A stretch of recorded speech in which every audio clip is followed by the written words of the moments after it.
Sarkhej police સ્ટેશનની હદમાં આવેલા એક ધાબા પર એક યુવતીની હત્યા થઈ ગઈ અને આ દ્રશ્યો જોઈ શકો છો કે આજે આ હત્યા થઈ છે એ સ્થળ છે કે જ્યાં 20 વર્ષની યુવતી હતી અને તેના પતિએ જ તેની હત્યા છે તે કરી દીધી છે। પોલીસ દ્વારા તપાસ શરૂ કરવામાં આવી છે। કારણ શું હતું તે જાણવાનો પ્રયાસ પોલીસ પણ કરી રહી છે। ત્યારે આ ધાબુ છે કે જે કહેવામાં આવી રહ્યું છે કે જે આજુબાજુના રહેવાસીઓ હતા તેઓએ કહ્યું છે કે તેઓ કડિયા કામ કરતા હતા અને રાત્રે આ ધાબા ઉપર સુવા આવતા હતા। भैया जो लड़की का जो मर्डर हुआ है आपने क्या देखा? मैंने कुछ नहीं देखा, खाली ये देखा ये पड़ा जो मैं है ही नहीं था यहाँ पे। ओके, तो क्या करते थे वो पता है? वो एक काम कड़िया काम करते हैं ना।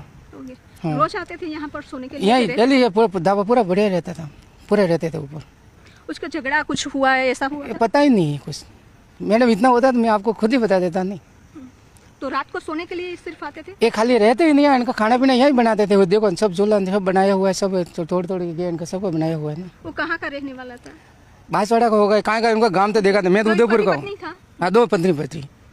क्या शादी कितने से महीने से हुआ पता? ये बता रहे 2 महीने की बता रहे, कोई 2 महीना हुआ है शादी हुआ है। તો 2 મહિના જ મેરેજના થયા હોય તેવું જાણવા મળી રહ્યું છે। આજુબાજુમાં પણ જે ધાબા ઉપર લોકો રહે છે તેઓનું કહેવું છે કે તેઓ દિવસ દરમિયાન કડિયા કામ કરવા જતા હતા અને ત્યારબાદ આ ધાબો છે કે જેના પર તેઓ રહેતા હતા, રસોઈ બનાવતા હતા અને તેઓ અહીં રહેતા હતા। પરંતુ પોલીસ દ્વારા પણ તપાસ શરૂ કરી દેવામાં આવી છે કે શું કારણ હતું, કારણ કે હજુ તેમના લગ્ન થયા છે તેના પણ 2 થી 3 મહિનાનો સમય જ વીત્યો છે અને ત્યારબાદ જ્યારે રાત્રે સૂતા હતા અને તેમના પતિએ છે તેની હત્યા કરી દીધી છે। કેમેરામેન ખેંગાર સાથે વિભુ પટેલ, ન્યૂઝ 18 ગુજરાતી, અમદાવાદ।